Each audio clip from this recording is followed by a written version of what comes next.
Renata Por que não, Kaliane? Pronto, já está aqui aparecendo. Só quem aparece é quem está com a câmera ligada. E os comentários não são salvos, não. Tá vendo? O pessoal da minha eletiva não gosta desse tipo de exposição, não, Eduardo. Pois é, né? Eu não queria nem dizer, né? Quem não tem nada para esconder, né? Entendeu? Cíntia, bom dia. Certo, pessoal? Então, na verdade, vocês estão na minha eletiva. Certo? E Renato vai ser nossa convidada. Não sei se vocês sabem, quem não é da minha eletiva, mas quem é da minha eletiva já sabe que toda semana eu trago um convidado para falar sobre a sua área relacionada com a ciência e com a cultura pop. A gente usa a cultura pop na nossa eletiva para veicular ideias da ciência, certo? Que a cultura pop, a literatura, o cinema, a arte de maneira geral, ela sempre foi um território fértil para que as ideias da ciência fossem testadas no nível do pensamento, da ideia, da imaginação. Então, por exemplo, a ideia de ir para a Lua surgiu no livro de Júlio Verne, um livro chamado Da Terra à Lua. O livro era tão profético que o foguete tinha as mesmas dimensões, o foguete pousou na Lua, na mesma cratera que o projeto Apollo veio pousar. Tá todo mundo com problema no meu áudio ou só o Wallace?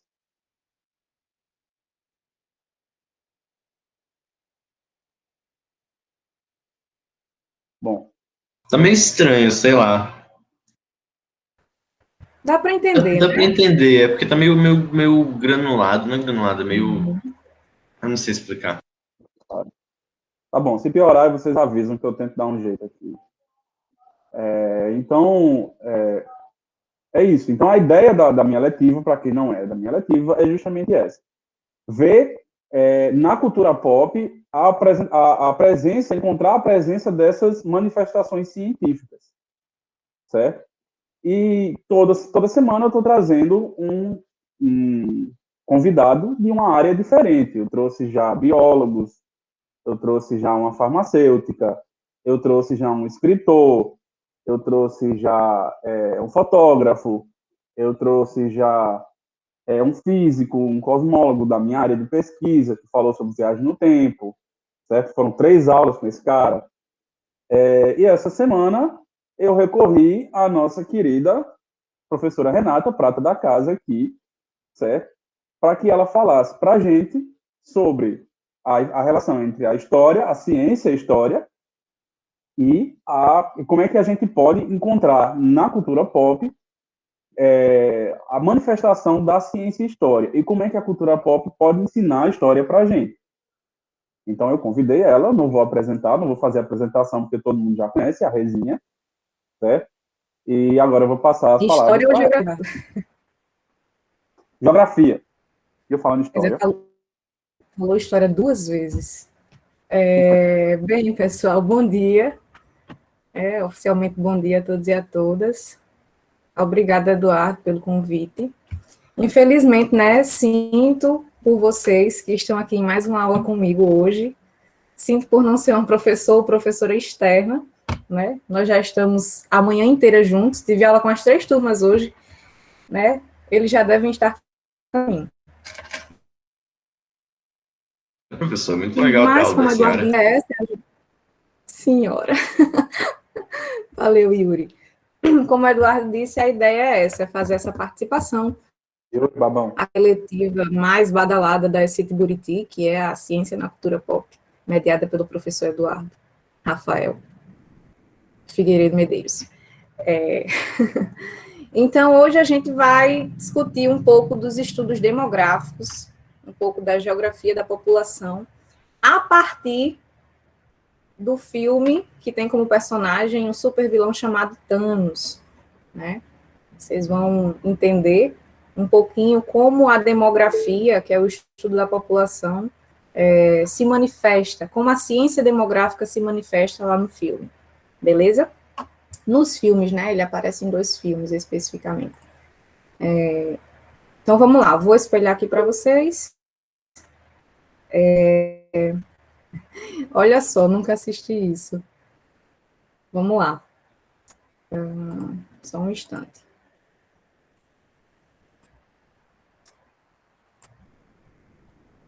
Dei um ok aí para eu saber se já está aparecendo. Tá aparecendo. Beleza.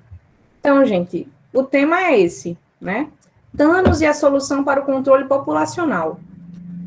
E aí, o que é que vocês acham? Será que o Thanos Matar todo apresenta mundo. a solução para o controle populacional, matar todo mundo, né? Não, não era todo mundo, era só a metade. Ele não era tão cruel assim, gente. É os 50% do universo inteiro. Só esse. É, exatamente. Mas e aí, será que ele é um louco mesmo, que queria matar a metade da população, ou será que as ideias dele são embasadas em algum teor científico? Né? Vamos ver, então vamos lá. Thanos e a solução para o controle populacional. Vocês devem saber muito mais do que eu, com certeza são antenados aí na ideia da ciência, na cultura pop, antenados na cultura pop. E esse cara é o Thanos, né? Eu sou inevitável. O Thanos, que é esse super vilão do universo Marvel, e que já tem destaque nas histórias em quadrinhos, mas que aparece de forma muito tímida em um primeiro momento no universo cinematográfico da Marvel, lá em 2014, em algumas cenas pós-crédito, né? Já era, assim, um certo spoiler do que estava por vir. E em 2018 e 2019, ele aparece como um personagem antagonista nos filmes Guerra Infinita, em 2018, e no filme Ultimato, em 2019, se não me falha a memória. E é esse cara que tem essa ideia aí de salvar o universo, dizimando a metade da população, porque os recursos seriam finitos e se a população continuasse crescendo desenfreadamente, isso levaria ao colapso, né? Então, ele tem aí objetivos e hipóteses que a gente vai ver no decorrer dessa aula. E entender que talvez ele não seja tão louco assim. Então, vamos lá. Qual o objetivo de Thanos? Nessa cena aí, a Gamora está lá explicando que esse tempo todo que conheci Thanos, ele só tinha um objetivo: trazer equilíbrio ao universo, eliminando metade de toda a vida. Então, como nós já sabemos e vocês bem colocaram aí, esse era o objetivo de Thanos. Podemos dizer que esse era o projeto de vida do Thanos, né? Eu particularmente sou fã dele. Olha aí, eliminar metade de toda a vida para que a outra metade pudesse prosperar, tivesse recursos suficientes, né? Então, esse era o objetivo do Thanos. Mas, qual era a hipótese de Thanos? O que levou Thanos a pensar esse objetivo, né, de vida? Qual era a hipótese? Quais eram as proposições passíveis de teste que ele tinha? Quais eram as conjecturas que ele fazia para poder chegar a esse objetivo? Duas pessoas, por favor, para ler esse diálogo aqui. Pode ser um menino e uma menina, um faz o Thanos, outro faz a Gamora, e aí a gente vai identificar qual era a hipótese de Thanos. Vamos lá, 2 voluntários. Eu posso fazer um aí. Vamos lá, falta só mais uma. Vai ficar crise. Vamos lá, vai eu e você então. Começa. Tá. Eu salvei você. Não, Não, éramos... qual? Peraí. Essa parte tem que cortar. Vai, começa de novo. Eu salvei você. Não. Nessa parte não? De novo? Não, eu já tô respondendo, criatura. Ah, tá. Deixa quieto, vai de novo. Corta de novo, corta de novo. Eu Corta. salvei você. Não, éramos felizes lá no meu planeta. Dormindo com fome? Seu planeta estava à beira de um colapso. Eu consegui impedir isso. Sabe o que aconteceu desde então? As crianças só conhecem barriga cheia e céu azul. É um paraíso. Porque você matou metade do planeta. Um pequeno preço a se pagar pela salvação. Você é insano. Pequena é é matemática simples. Esse universo é finito. Os recursos são finitos. Se a vida ficar sem controle, a vida deixará de existir. Necessita de correção. Você não sabe isso. Olha só, e aí, gostaram da interpretação, a atuação aqui, né? Ei, contrata a Não tô Globo. perdendo. Contrata a Globo. Então, pessoal, e aí, vocês conseguiram identificar nesse diálogo qual é a hipótese do Thanos? O objetivo dele a gente já sabe. Qual que é a hipótese dele?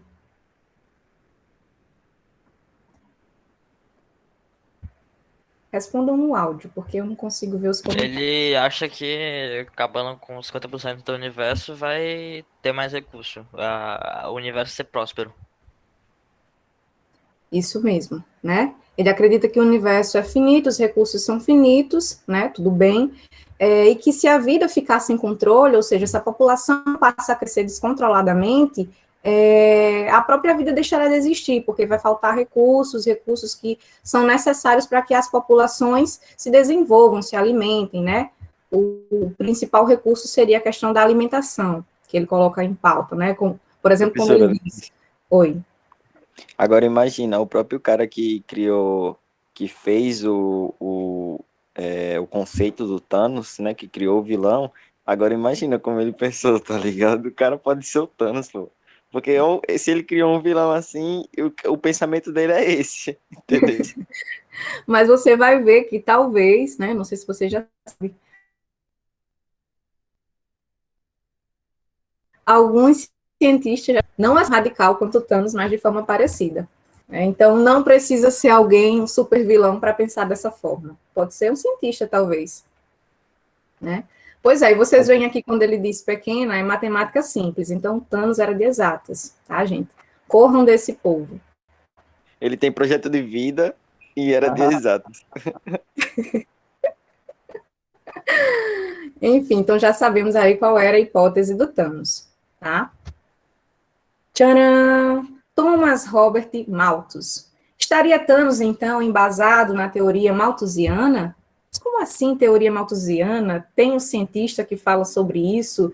Tem alguém que foi, digamos que, o idealizador dessa história aí dos recursos e da alimentação e que a população cresceria descontroladamente até o ponto que não teria mais recursos suficientes para satisfazer as suas necessidades? Sim, tem alguém. O nome desse cara é Thomas Robert Malthus, né? Mais conhecido como Thomas Malthus, um carinha inglês que viveu ali entre os séculos 18 e 19. Era um economista e sociólogo, e ele se dedicou aos estudos populacionais, né? Um dos primeiros caras que se dedicou aos estudos populacionais, e isso fez dele ser considerado o pai da demografia. E o que é a demografia? Como eu já falei para vocês, é uma ciência, né? E essa ciência estuda as populações humanas. É a partir da demografia que a gente vai ter noção de estudos relacionados a taxas de natalidade, taxas de mortalidade, taxas de população economicamente ativa, distribuição étnica populacional, enfim, inúmeras coisas. Então, mediante os estudos que ele realizou, né, sobretudo lá na Inglaterra, mediante a teoria que ele criou, os livros que ele escreveu e divulgou, ele ficou sendo considerado o pai da demografia. Me lembro aí, lá no meu segundo, terceiro semestre do curso de Geografia, que a gente foi entender quem era Malthus e qual é essa ideia dele de crescimento descontrolado da população e tudo mais. Então, o que era que dizia a teoria malthusiana, criada por Malthus em 1978? Dizia o seguinte, em poucas palavras: enquanto os meios de subsistência crescem em progressão aritmética, 1, 2, 3, 4, 5, 6, a população cresce em progressão geométrica. 1, 2, 4, 8, 16, 32. Isso significa dizer, com base na teoria de Malthus, que a população cresceria em uma escala totalmente superior e desproporcional ao nível de acesso à alimentação, acesso a recursos naturais viáveis a alimentar, né, toda essa população. Essa era a ideia de Malthus. Mais ou menos assim. Nesse esquema, a gente consegue visualizar a proporção de nível de produção, né, conforme a teoria malthusiana, a proporção dos recursos naturais. Oi? Parece o professor Fábio. Não tinha parado para observar isso. Lembra um pouquinho. Então, a gente vai ter o nível de produção, né, que é o que se consegue produzir, né, o nível de recursos naturais. Em outra escala, a gente já vai ter o crescimento populacional, que é totalmente desproporcional aos recursos e à produção de alimentos. E em um último estágio, a teoria malthusiana afirma que a gente sofreria, né, que o mundo sofreria com catástrofes. Essas catástrofes poderiam ser guerras, pandemias, epidemias, enfim, né, situações caóticas que o mundo sofreria pelo crescimento descontrolado da sua população. Beleza? Como Thanos e Malthus têm essas ideias um pouco parecidas, e aí eu disse para vocês, né? Talvez Thanos não seja tão louco assim, ele esteja embasado em alguma teoria científica. Vamos chamá-los de Thanos Malthus. Físico. Renato, Oi. eu posso tomar uma apresentação aí só por 2 minutos para mostrar uma coisa pro pessoal? Eu não estou te entendendo bem, mas fica à vontade. Tá dando para entender meu áudio aí, pessoal? Ele tá querendo mostrar a apresentação, professora, só por 2 minutos. Isso. Mostrar a apresentação, apresentar algo, é isso? Sim, pra Isso. você parar por 2 minutos de Ok. apresentar. Ok, Coisa rápida, ele falou. beleza.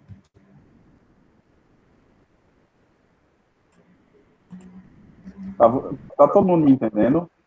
Só o Renato não tá me ouvindo. Eu tô conseguindo entender bem, professor. Pronto. Eu só queria mostrar para vocês aqui esse gráfico. A professora falou aí em progressão aritmética e progressão geométrica. Vocês estão vendo o gráficozinho que eu estou mostrando aqui?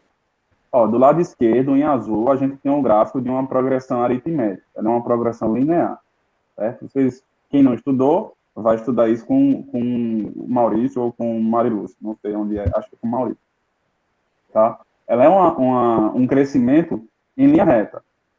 É um crescimento que a gente chama de linear. A progressão geométrica, ela tem um crescimento diferente. Ela não cresce em linha reta. Ela cresce de maneira parabólica. Certo? Então, ela pode até iniciar crescendo de maneira mais tímida, mas, à medida que o tempo passa, ela explode. Certo? Ela tem o que a gente chama em matemática de divergência. Então, quando você compara as duas progressões, certo? Ó, então, olha aqui, ó. Esse é o gráfico que provavelmente a professora vai mostrar aí, mas eu não estou falando da ideia de Malthus ainda, estou falando do modelo matemático, certo? Então, eles podem até começar crescendo da mesma forma, certo? No caso, a população cresce geometricamente e os recursos crescem linearmente, certo? Essa é a ideia do Malthus. Então, eles podem até, a princípio, serem insuficientes, mas a partir do momento que a progressão geométrica explode, que a progressão geométrica é esse gráfico de cima aqui, ó. A partir do momento que a progressão geométrica explode e a progressão aritmética permanece linear, então a gente vê claramente que fica incompatível. Pode continuar, professora. Beleza.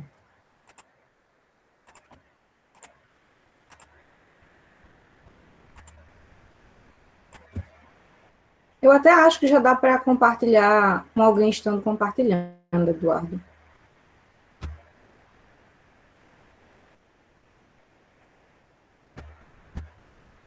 Então, paramos. Eu não ia apresentar esse gráfico, eu realmente não coloquei aqui na apresentação, só a ideia mesmo, mas que bom que o professor apresentou para vocês, né? Então, pronto, essa era a ideia do Malthus, né? E do Thanos Malthus também. Se a população cresce em uma proporção muito maior do que os recursos, é claro que isso vai desencadear em diversos problemas sociais, econômicos, em um futuro, né?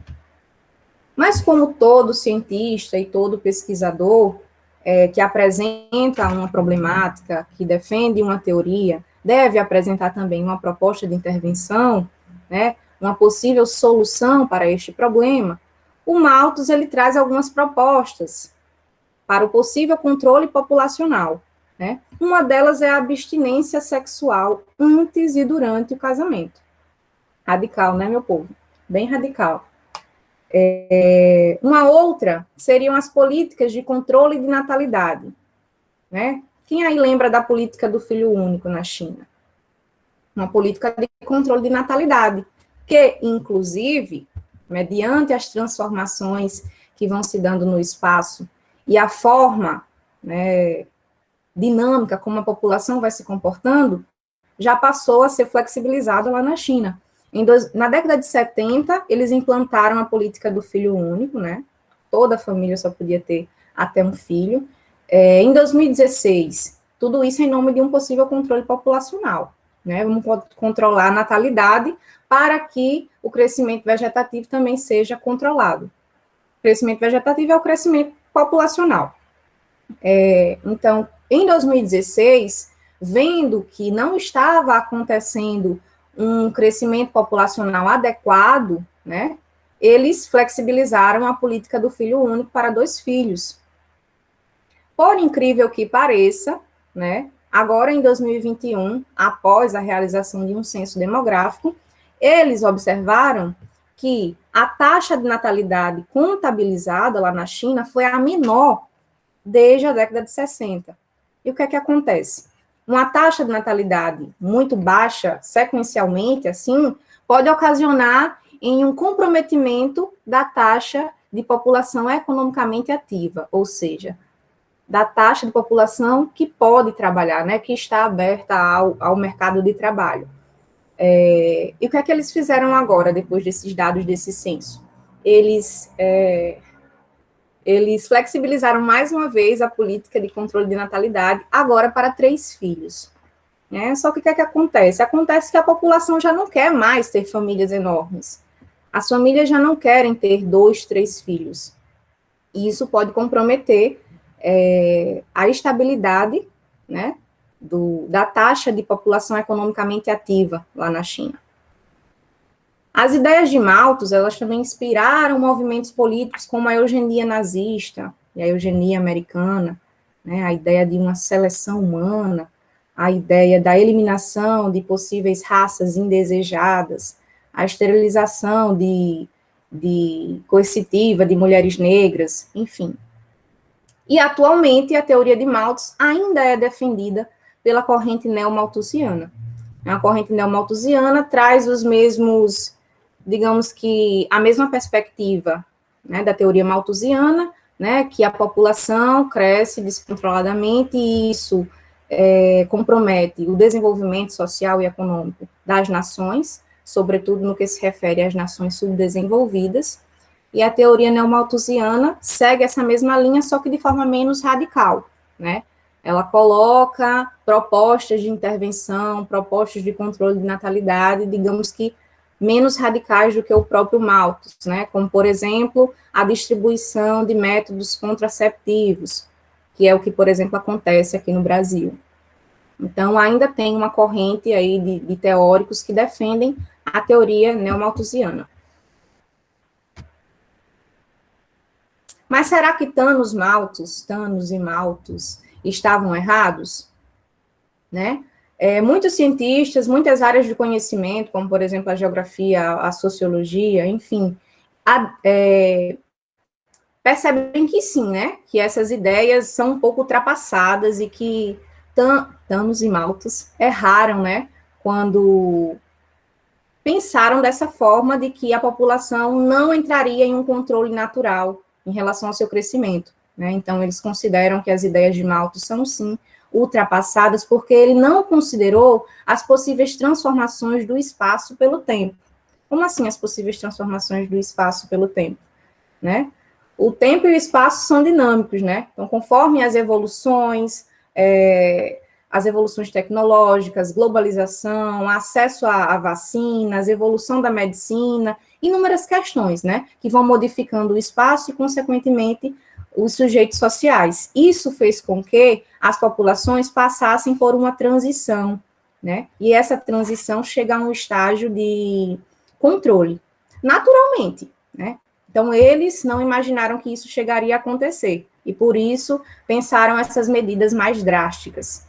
No caso de Thanos, eliminar metade da população do universo, e no caso de Malthus, aquelas medidas que eu já expliquei para vocês. Então, em contraponto à teoria malthusiana, vem aí a teoria marxista, e explica o seguinte, que os problemas sociais, a pobreza, a falta de alimentos, por exemplo, nada tem a ver com o crescimento populacional, mas sim com a desigual divisão de riquezas, tá? Com a concentração das riquezas nas mãos de uma pequena parcela da população. Alguém está falando alguma coisa aí, Eduardo? Sou eu mesmo, professora. Ok. Então, só para dar o pitaco da física aí, né? A ideia de que o crescimento da população aumenta numa série geométrica e que o crescimento dos recursos aumenta numa série linear, obviamente vai levar a um desequilíbrio econômico, social, enfim, vai levar à pobreza, vai levar à fome, etc. Mesmo que você não leve em consideração as causas disso, certo? Mas o que está errado, de acordo com a ciência, quando eu falo ciências naturais, né? O que tá errado, de acordo com as ciências naturais, nesse pensamento, é muito simples. De onde Malthus tirou a informação de que o recurso cresce linearmente, certo? Isso não ocorre. Tá? Na época de Malthus, a ciência crescia, o desenvolvimento tecnológico crescia linearmente. A ciência era feita por poucas pessoas, em poucos institutos de pesquisa espalhados ao redor do mundo, não existia investimento, não existia grupos de pesquisa, então era muito difícil produzir tecnologia para criar mais alimento, melhorar os métodos agrícolas, melhorar a seleção de sementes, melhorar os tipos de agrotóxicos disponíveis e tudo mais. Hoje em dia, a ciência cresce de maneira geométrica. Então, os métodos científicos para aumentar a produtividade de recursos também crescem geometricamente. Então, hoje em dia, usando a ciência, a gente consegue produzir recursos de maneira a suprir a demanda relacionada ao crescimento populacional. Então, do ponto de vista das ciências naturais, o principal problema da ideia de Malthus é que você não precisa resolver isso cortando a população. Você pode resolver isso produzindo recursos, certo? E a ciência mostra que isso é possível, né? A mecanização. Tudo bem que isso aí a professora de geografia vai dizer, que a professora do MST aí vai dizer que isso provoca desemprego e tudo mais, né? Mas aí isso já é um problema para outra discussão, certo? Desculpa aí, professora, atrapalhar, pode continuar. Beleza, Eduardo. Eduardo colocou aí algumas coisas que eu também iria colocar mais adiante, mas a gente repete, não tem problema não. É isso mesmo, Eduardo. Tem toda essa questão aí dos recursos tecnológicos na agricultura, que são, né, que podem trazer essa produção de alimento mais acelerada. Mas aí isso só acontece quando os estados querem, né? Que a gente vai ver um pouquinho mais adiante. Eu achei que a senhora estava mudando de assunto, aí se eu soubesse que a senhora ia falar, eu tinha ficado calado. Nada, tudo bem. Isso aqui foi só para mostrar esse tapa mesmo que o Marcos deu no Thanos.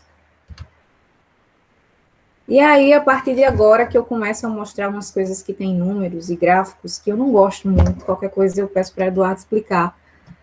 Mas só para mostrar para vocês como o pensamento de Thanos e de Malthus foi equivocado quando eles pensaram o crescimento populacional para além, né, do tempo e das transformações que nele se dá. Todos os países passam por um processo de transição demográfica, e cada um deles vai passar por esse processo de forma diferenciada. Então, não tem como Malthus ter criado, por exemplo, a teoria pensando o espaço-tempo da Inglaterra, e ela dá totalmente certo, né, em qualquer outro país, em qualquer outro espaço, território. Então, esse gráfico da transição demográfica, vocês vão observar que ele perpassa 4 fases. tá? 4 fases. E aqui nós vamos ter 3 indicadores. Que é essa linha pontilhada, é a do crescimento vegetativo. Qual o comportamento do crescimento populacional? Né? Vocês vão ver essa movimentação. O indicador azul é a taxa de mortalidade, e esse rosinha avermelhado é a taxa de natalidade, certo? Então, na fase 1 da pré-transição, o crescimento vegetativo ele era razoavelmente baixo, em contrapartida, a taxa de mortalidade era muito alta, e a taxa de natalidade ainda mais alta, certo? Numa segunda fase, acontece a aceleração demográfica, ou seja, um boom no crescimento vegetativo. A população cresce muito mais, olha aqui a curva.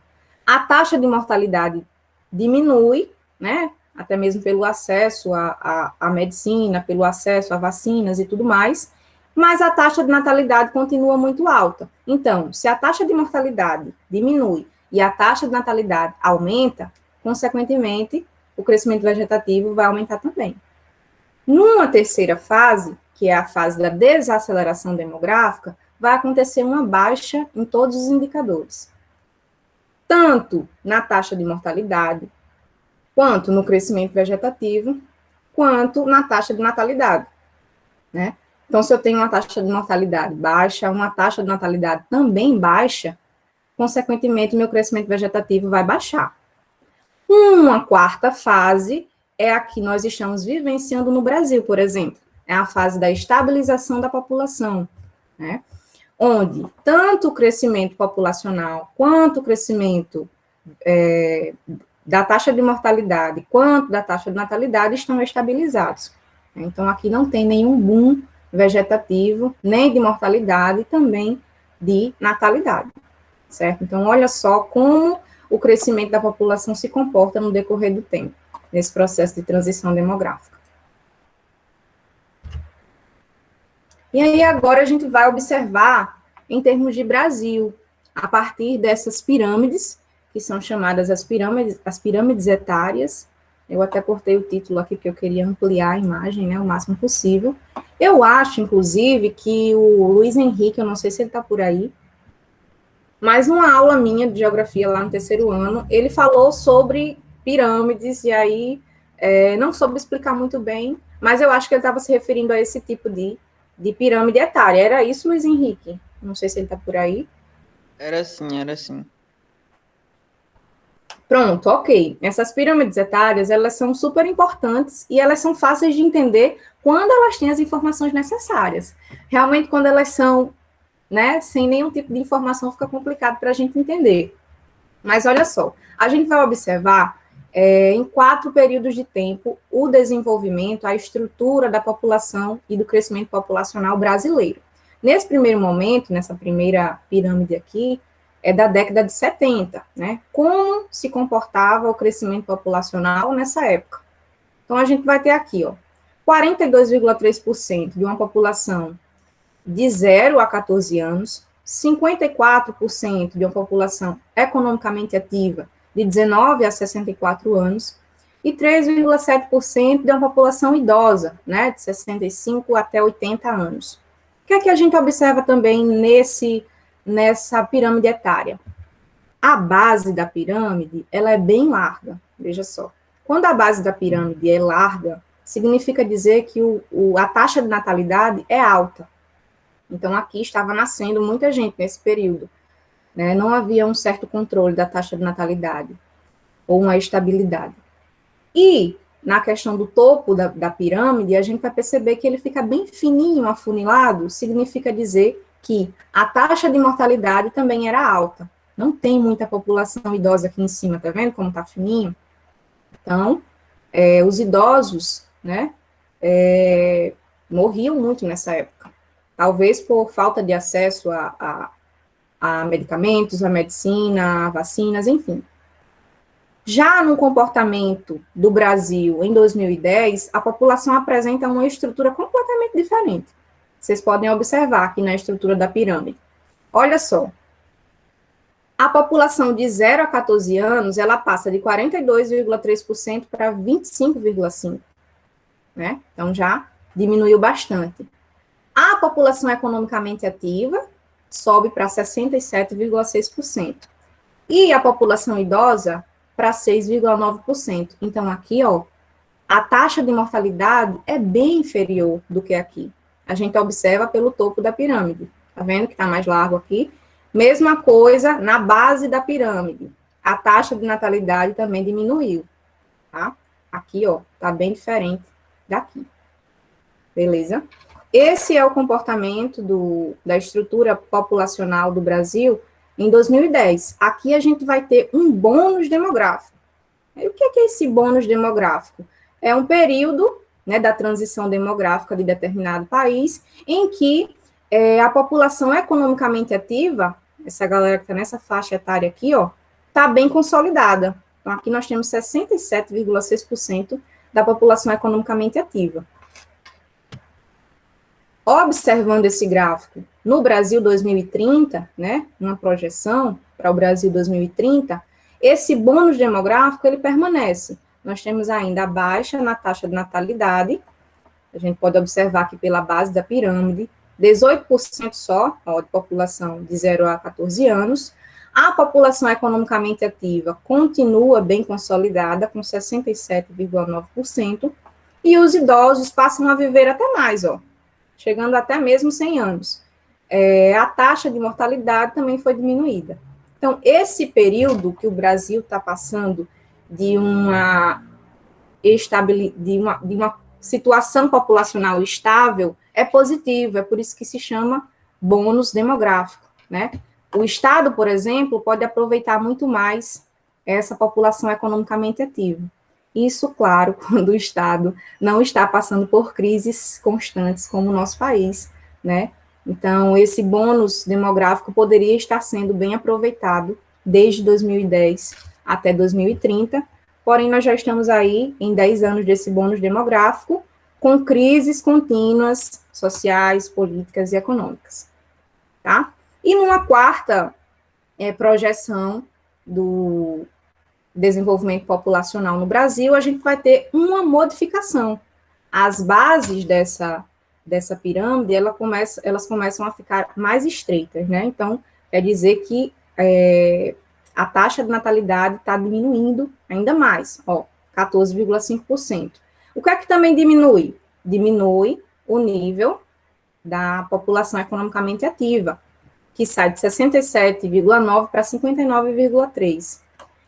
Olha só, a população idosa duplica, né, para 26,2. Então, quer dizer, em 2060, vai ter muito idoso, pouca criança e adolescente e pouca população economicamente ativa, que é o que provavelmente já deve estar acontecendo na China, por isso que eles estão flexibilizando essas políticas de controle de natalidade. Beleza, gente? Gente, uma coisa que eu quero dizer, todo esse estudo aqui que eu mostrei para vocês, essas projeções, até mesmo futuras, elas só são possíveis a partir dos estudos demográficos, a partir do censo demográfico realizado pelo IBGE aqui no Brasil, tá? E, como vocês sabem, esse ano o censo está bem complicado de sair. Mas antes de falar disso, não sei se o professor Eduardo quer colocar mais alguma coisa em relação a essas pirâmides. Ou se o Luiz Henrique entendeu. Eu achei curioso você falar que isso está acontecendo na China. Eu lembrei que a China realmente é um país conhecido por ter muito idoso, né? Tanto é que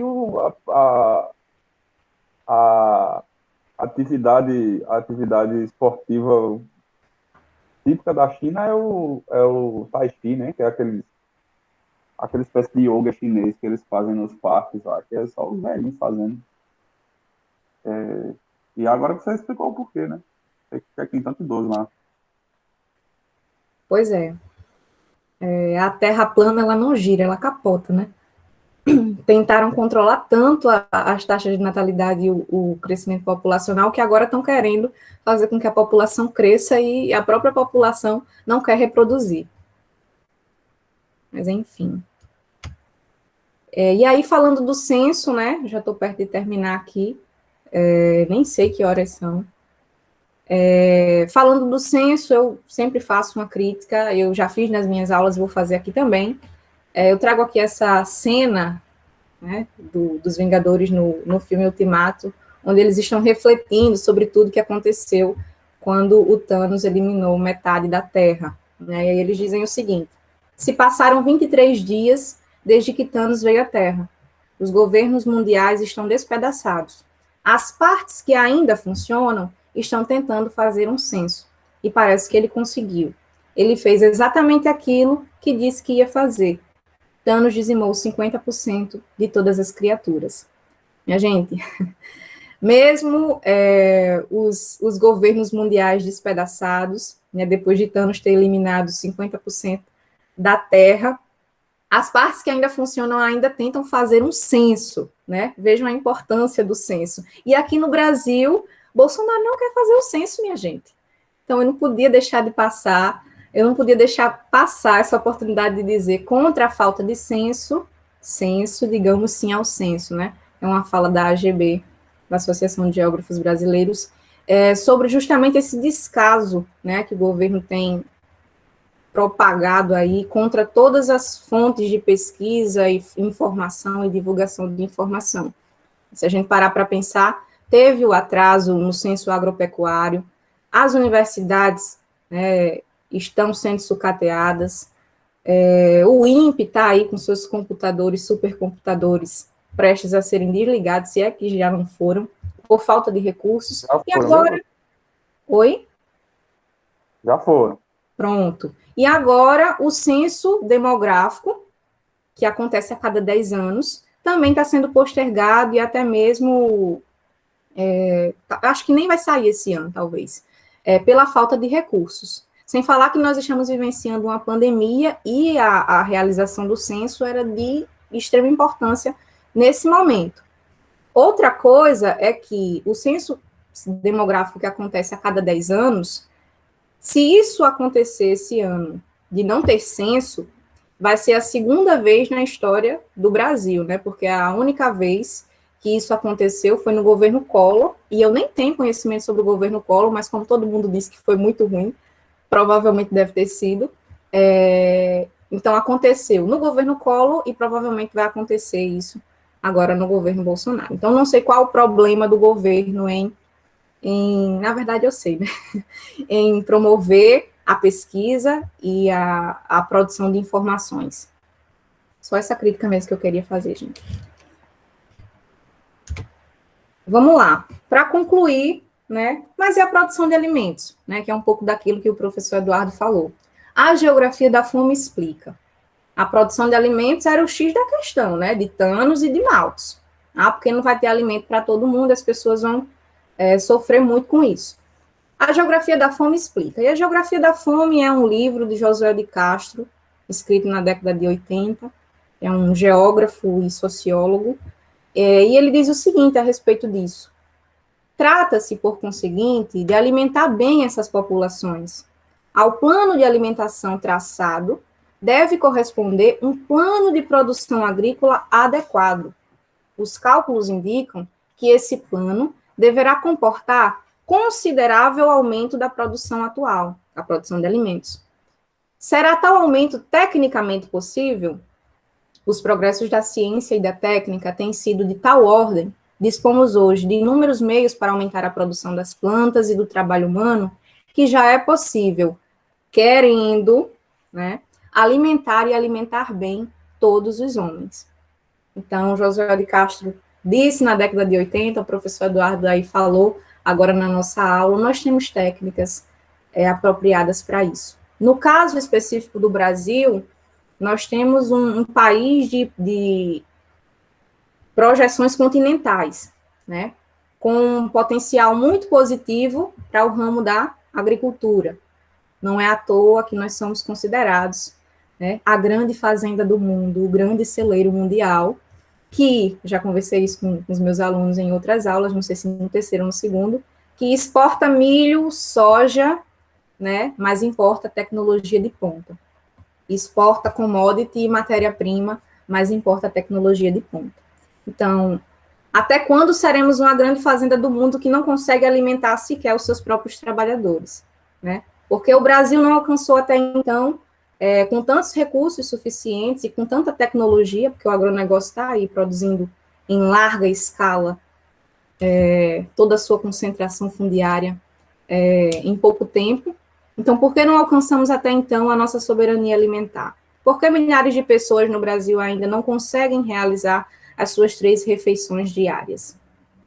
Tem bastante a ver com isso, com a concentração dos meios e das técnicas, com a concentração fundiária, principalmente. E aí, como o professor falou que eu sou a defensora do MST, né, eu já puxo essa sardinha, porque não há investimento para o campesinato, para a agricultura familiar e para uma produção sustentável, mas há investimento para o agronegócio, que não produz comida, né? Só para salientar, quem produz 70% da nossa população são os pequenos agricultores. Então, dizendo aqui que o problema não era a produção de alimentos, talvez fosse a produção, mas não os alimentos propriamente ditos, né? O problema não era o crescimento descontrolado, né? E Thanos não tinha essa solução, nem Malthus tinha essa solução para o crescimento populacional, como a gente viu, esse crescimento, ele acontece gradativamente a partir da transição demográfica, que se comporta de formas distintas a partir dos diferentes países, das diferentes partes do mundo. Só para dizer aqui, nesse final quase final do filme Ultimato, onde Thanos diz: achei que eliminando metade da vida, a outra prosperaria. Não é bem assim, Thanos, tá? Não é assim que funciona. E é isso, pessoal. Não há solução. Thanos não apresentou para a gente uma solução para o controle populacional. Eduardo. Pois é, ele poderia ter usado aí a manopla do destino para criar recursos, né? Em vez de tentar matar todo mundo, ou metade do mundo. Pois é. Então, agradeço, professora Renata, pela participação na minha eletiva. Quem diria, né, que as ciências humanas têm alguma utilidade, tá vendo aí? Meu Deus, eu vim para cá para ser humilhada, eu não acredito nisso, né? Importância também, né? Apesar de a gente sempre achar o contrário. Né? Então, mais uma vez vou agradecer, e agradeço ao pessoal que ficou aí até agora. Essa aula vai estar no YouTube em breve, para quem quiser ver de novo, quem quiser compartilhar com os coleguinhas aí, que não assistiu, certo? E é isso, pessoal. A gente se vê, eu vejo vocês na quinta-feira, né? Show de bola. Agradecer também ao pessoal, tanto da sua quanto da minha eletiva, que permaneceram aqui até agora, né? E mais uma vez, obrigada pelo convite. É isso, gente. Espero ter contribuído com alguma coisa aí na cultura pop. Tchau, tchau. Tchauzinho, Renata. Tchauzinho, pessoal. Para a gravação, viu? Que sai da... Sim, eu já ia fechar aqui com tudo. Como é que faz para parar, Eduardo, pelo amor de Deus? Nos mesmos 3 segundos, interromper a gravação.